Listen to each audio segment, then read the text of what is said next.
Hello, everybody, and welcome to Top of Mind with Anne and Rachel, minus Rachel, who is on some well-deserved vacation this week. We have our special guest with us today, Uday, and we'll have him introduce himself in just a second. My name is Anne Krupke. My pronouns are she, her. I am a senior fast track solution architect at Microsoft. I'm a white woman with brown hair that's pulled back today. I'm wearing a purple sweatshirt and black headphones. Uday, can you introduce yourself for everybody? Yeah, hi everyone. My name is Uday Soni. I'm a technical specialist at Microsoft. I'm an Indian male with black hair wearing a pink shirt today, and happy to be on this call today. Really excited to have you. And let's talk a little bit about your background. Like I'd love to get to know you a little bit better. So how did you get to Microsoft? Where did you come from? What's your story? Yeah, it's a nice story that I have. I moved to the U.S. from India in December 2013, right on Christmas Day. Landed in New York City with two bags and to pursue a master's in industrial engineering from the University of Texas at Arlington, which is a suburb of Dallas.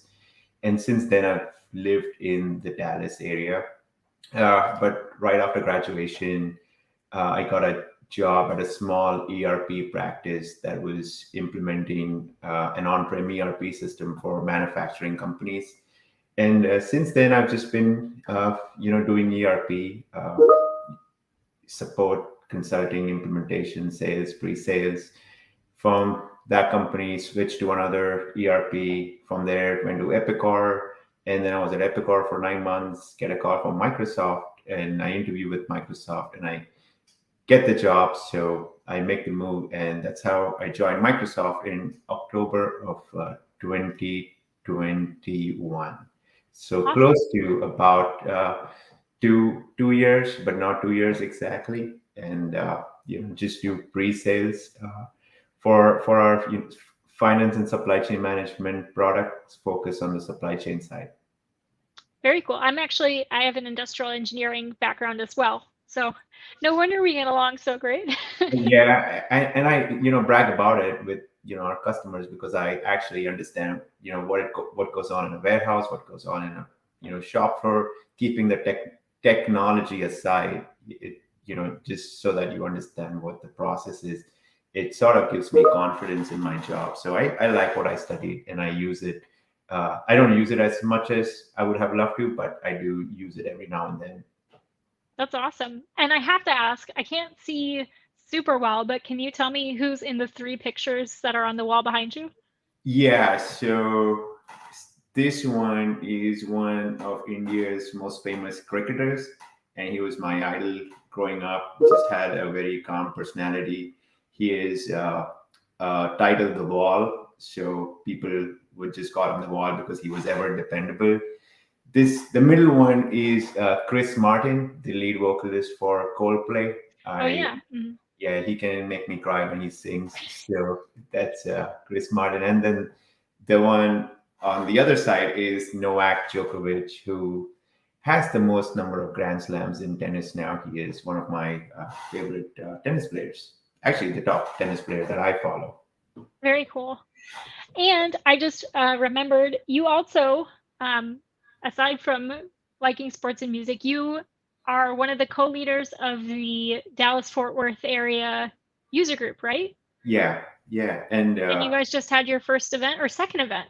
we had our first event in May, and we have our second event scheduled on September 6th, actually, at our Dallas MTC.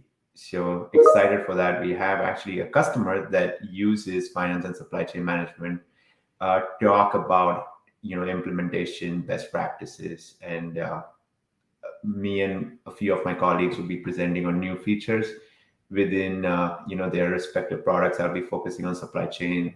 Some of my other colleagues are going to focus on Power Platform and sales and marketing. So it will be a good one. The last one was great. We had a good audience. So looking forward to this one. Awesome. Yeah. So if you're in the Dallas, the greater Dallas area, check out the the user group or the meetup group that's been going Yeah, on and make sure that you and attend. somehow this has to do with you because you knew uh, you knew Ashley, and Ashley just moved to the Dallas area, so you got me introduced to her, and then I met with Elif, who has her own company called Item by Item, and Ashley had already spoken with Elif. Elif had already spoken with me. So it was a circle that, actually you were the one to initiate. It was, the user group actually was formed because you knew someone who wanted to do it. But and that just goes to say that you know the right people and I know you, so it works out for me.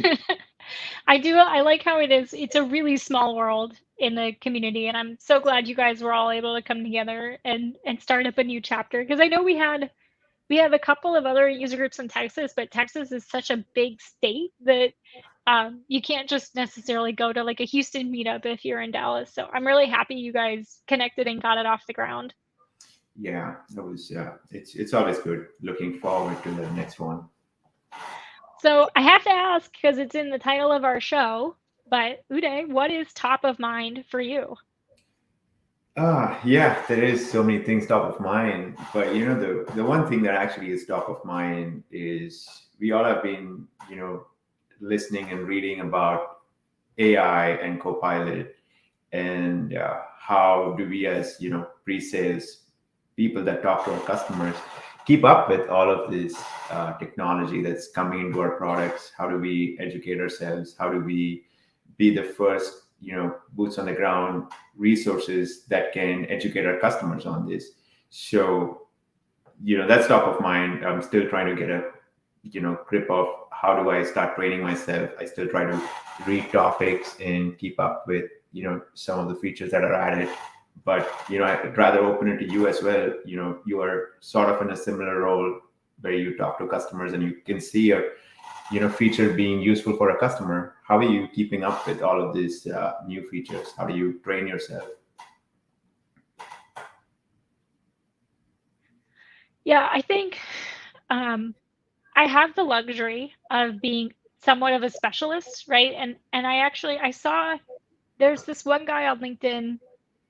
His name's oh, I can't remember his name off the top. I think his name's Marco, but he writes a lot of advice about becoming a functional consultant on LinkedIn all the time.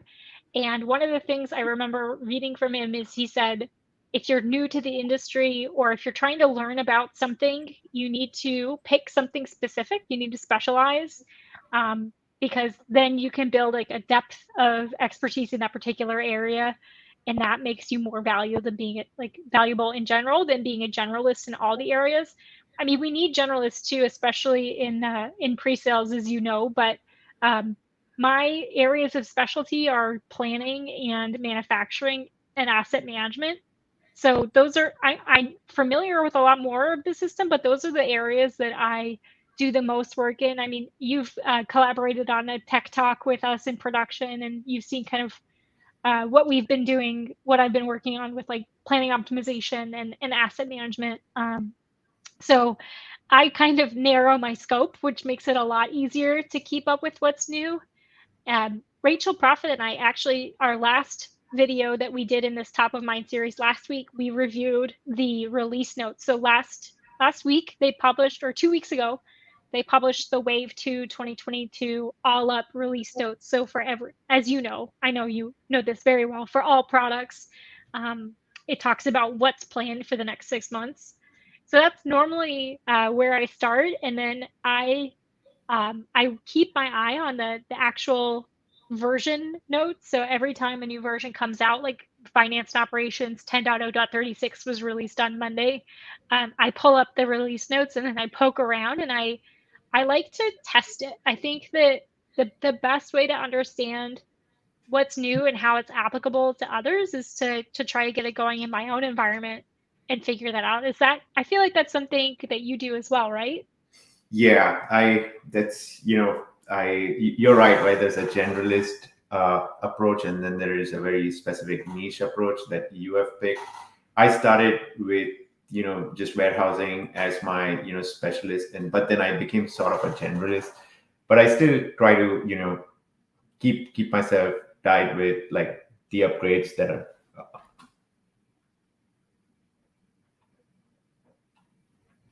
I'm sorry, did you lose me? No, I can still hear you. Okay, my screen just blacked out. I'm sorry.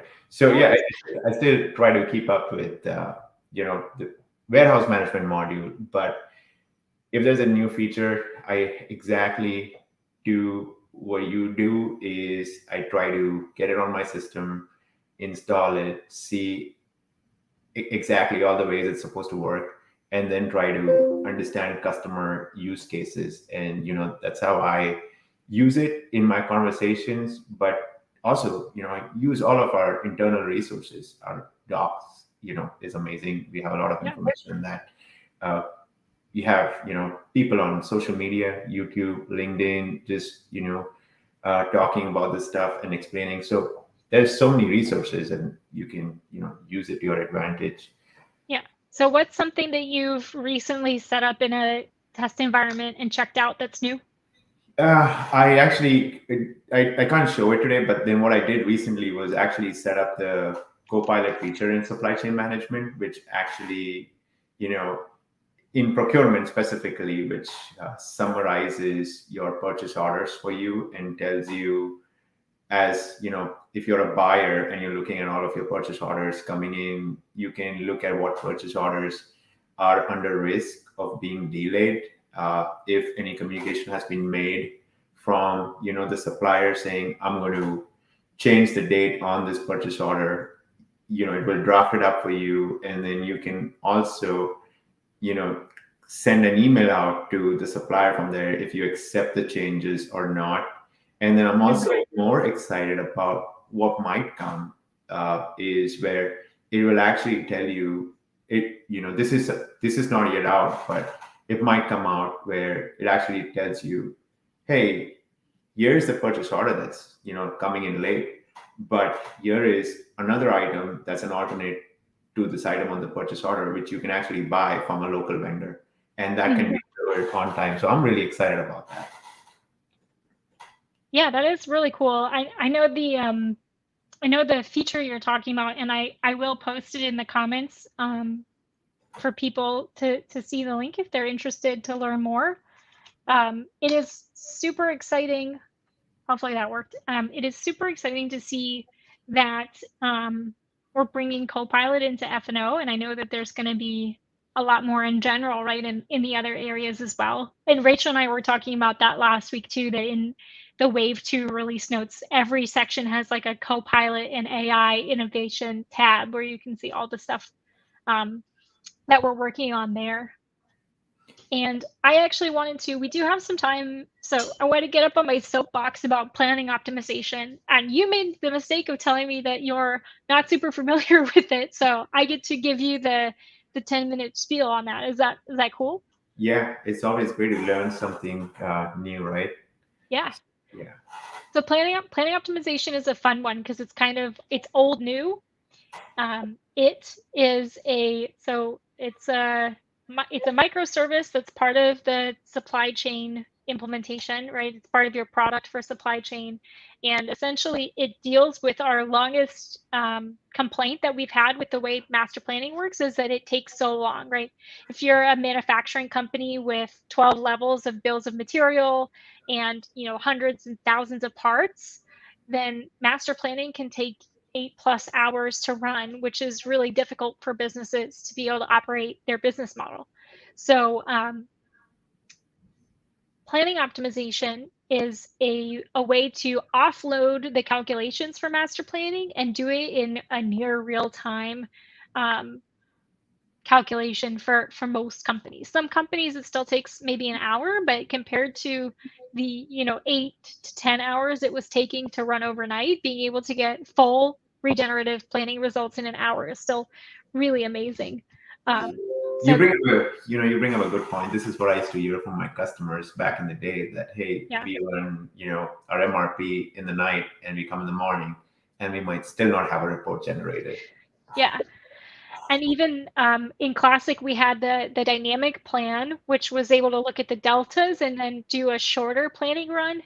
But it still wasn't kind of solving the issue. And when you run planning nightly, even if you're able to do it overnight and get the results in the morning, that's essentially like bandwidth you're taking up. So you're if you're trying to do round the clock transactions or run invoicing batch jobs, it's taking the bandwidth from the same system. But with planning optimization, it's all of that planning workload is offloaded, so you can run other jobs faster in your Dynamics environment because it's not competing anymore for that, which I think is super cool. And so planning optimization has been around for years at this point, and kind of it was originally only really supported distribution scenarios. That was the scenario we targeted first.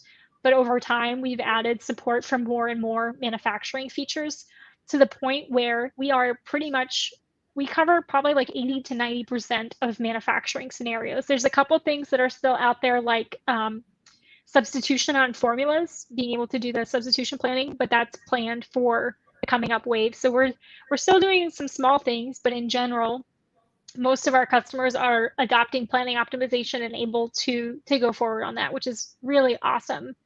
And we just released, like I said, 10.0.36 in preview this week, and that contains not only some additional support, but features that didn't exist in classic planning that we're now adding for planning optimization. So in addition to just being able to use it like you were able to use classic planning, we're also investing in more functionality, which I think is really exciting. That's a lot of features again, right? Coming back to Yeah, our topic, keeping up with I know. our, Like, how do you keep up with? and you explain how you look at the release notes and start working your way back from those features. Yeah. So again, it's a circle. Our conversations are Yes. touching everything that we already spoke about. Yeah, and then that's another point towards why specializing is really helpful, because planning optimization alone has so much going on that, because it's one of my kind of top things that I keep my eye on, I do know kind of what's current and where we're at. But when you walk away for 6 months and come back and you go, okay, well, what's changed? There's so much to digest, that sometimes it can be really hard. And that's why we try to make sure we're doing like tech talks, for example, to help kind of summarize and recap where we're at on everything. Um, and actually, we just did a tech talk earlier this year on planning optimization. So if you're interested in knowing everything up to what is released in wave one, then there is a tech talk. I can put the link um, in the chat for that as well, if you want to know where we're at. And then if you want to see what new features were released in version 10.0.36, you can check out the release notes for that version, which I can also put in the chat. The one that I'm most excited about at the moment is that now you can specifically choose to exclude a sales order or a sales order line from master planning. So in the past, it was just you could filter on a subset of items, but you couldn't filter on particular orders to do planning. And they've added a parameter on the header and the line of sales orders to say exclude this from master planning, which for a lot of customers, I think is really awesome. Why would you want to exclude a sales order or a line? Is that because you want to manually keep an eye on it and work on it as a special project, or what is the use case there where you know excluding a sales order would be beneficial to a customer? Yeah, that's a great question. So for some people, it's especially when you have an integration that puts the orders in the system, there might be some sort of a check that they need to go through before you're ready to plan. Um, so and we do, of course, we have the option to do sales order journals, but there are other um, reasons why sometimes journals aren't a sufficient option. So if you want the order to be received into the system from like an e-commerce website, but you want to be able to maybe run the credit checks or run some sort of validation before it gets picked up by planning, then you might use it for that reason. I've also seen the reverse where people want to be able to run planning optimization just for a single order, and not for everything else. And you can do it for a single order line by doing net requirements, but to do it for a whole order isn't something that exists yet. The other one that I saw was if there was another interesting requirement where if certain stores weren't open on particular days, then they didn't want to look at sales orders for those set of stores on days they weren't open.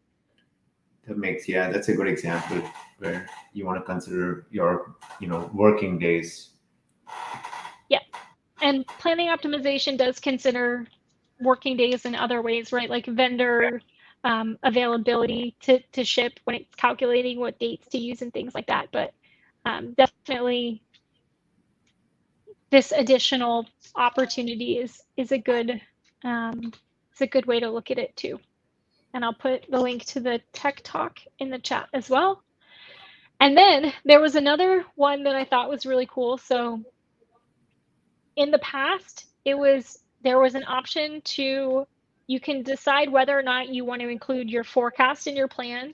So do you want to use a demand forecast to generate plan supply or not? And then you could also decide whether you want to include inventory transactions or not. So you can have a plan that runs only on forecast or a plan that only runs on transactions, but it was an all or nothing for transactions. But we have customers who, for example, they only want to plan for sales orders, but they don't want to plan for transfer orders.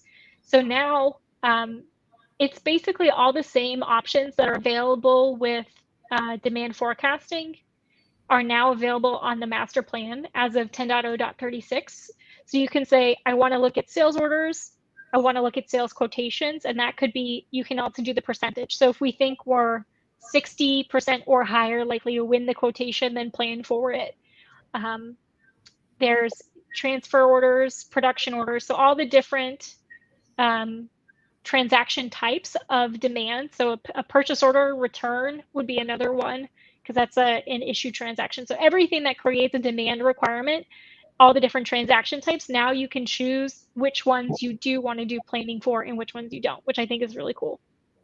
Yeah, especially, in a distribution world where you can pick planning for transferring if you're in a multi DC scenario where you can, create plans from one DC to another DC, or you have like a regional distribution center supplying stuff to, your smaller localized distribution centers. Definitely see those plans working for, transferring stuff, transferring products. Right. Or you might have it where you want to plan purchases for your sales orders, but all transfer orders are planned by, like if you're using a third-party TMS, maybe you do that planning with a different tool. So you only want to do some subset of your transactions in Dynamics and do the others outside. So I think it gives you a lot more control than you used to have in terms of what kind of things you're doing planning for. That's amazing. Where you can do the centralized purchasing, and then have it's pretty cool. Yeah. I think it's awesome. There's a couple other things, but those to me were the exciting ones. And then I don't know if you're aware of this as well, Uday, but we are going into public preview for some of the data archival and purging functionality. Have you kept up with that at all? I haven't. I came across an article on LinkedIn saying, I think it was a fast track solution architect sharing about that, where it was, uh, archive your data so that you don't, go over on your database size. So now look at your historical transactions and archive what you don't need to. So briefly, I just skimmed through it. I did not spend time, but I know that's coming. I've been seeing it at a few different places now. Yeah, and I think that this is, as a pre-sales architect, it's good for you to know too, because the kind of the downside to being on a cloud platform or moving to the cloud from on-prem is that you don't have control over the data, right? So your database is going to continue to grow the longer that you're on the system. And it's awesome that we have a system which you can use in theory forever because we do the evergreen updates.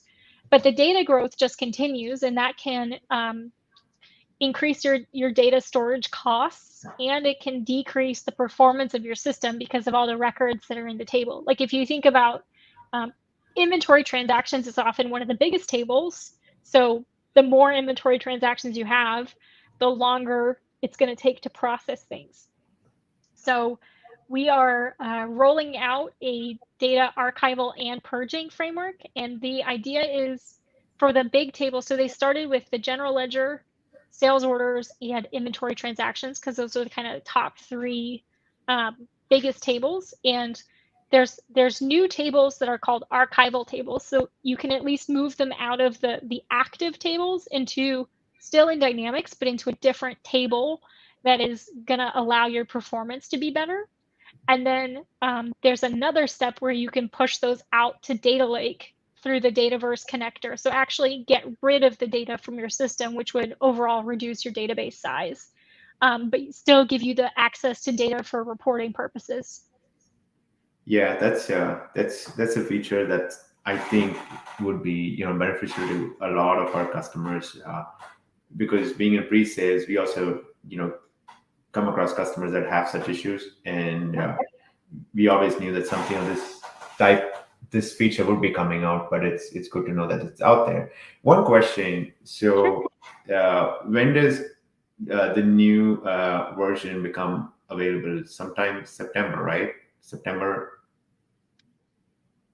or I might be completely Yep. wrong. So it is currently in public preview. Okay. So anybody is able to, in a sandbox environment, apply the preview version right now, and it will be generally available on September 2024. Yeah, I don't know what version my environment is on, because I had to upgrade my environment for getting the Copilot for procurement, but I think it was 10, I think that one might have been 35. 35, I think, yeah. And but this was like two or 3 weeks ago, so I Yeah. I So want to say 36 was only available for update starting this Monday, the 31st. oh, okay, so definitely on 35 then. That Yeah. answered. So you can go home or you're already home, but once we Yeah. get off, you could update your environment to 36 and then test out all the exciting stuff. So we do have archiving, inventory transactions, sales orders, and general ledger are all available in public preview with Okay. 36. And then the other thing that you and I were talking about recently was product bundling, right? Yeah, that was I always come across product bundling, but I confuse it with kitting. And if do you can you share some thoughts on what bundling is, because I always confuse it with kitting, and I'm told it's separate from kitting. So Yeah, so there's kind of like, I guess it's similar, but there's layers. So to me, bundling would be if I buy this, I also get this other thing. And then kitting might be more kind of deep than that. So if I want to buy a kit of parts, so like um that comes pre-assembled in one box, and you just ship me the box, and it's 5 different SKUs. So it's not really a finished good in the sense that you're um, putting something new together, but it's a collection of components that are sent as a single SKU. So if I went on the internet and ordered a first aid kit, it would come with like band-aids and Neosporin and the packet, but I'm only buying one thing. But there's also times where I want to buy, like I'll buy product A and it will come with product B, and that's 2 products. So I think kitting is a we could do a whole half an hour, 2 hour, 3 hour discussion on that. But I do want to mention, so bundling was part of revenue recognition functionality in Dynamics, which got deprecated. But so many people use bundling that they have split it out from RevRec and made it its own feature, which is available in preview, sorry, in generally available in 10.0.36 as well. So lots of really cool stuff came up on this version. We are right at the half hour, so we're gonna have to wrap up. But I want to say, Uday, thank you so much for joining me today and talking about what's new in supply chain. It was really awesome to have you on here. Yeah, and I appreciate the invite. It was it was amazing to be on here, and looking forward to being on these more in the future. Yeah, awesome. Well, have a good day, everybody. Thanks for joining us. Tune in next week. Bye.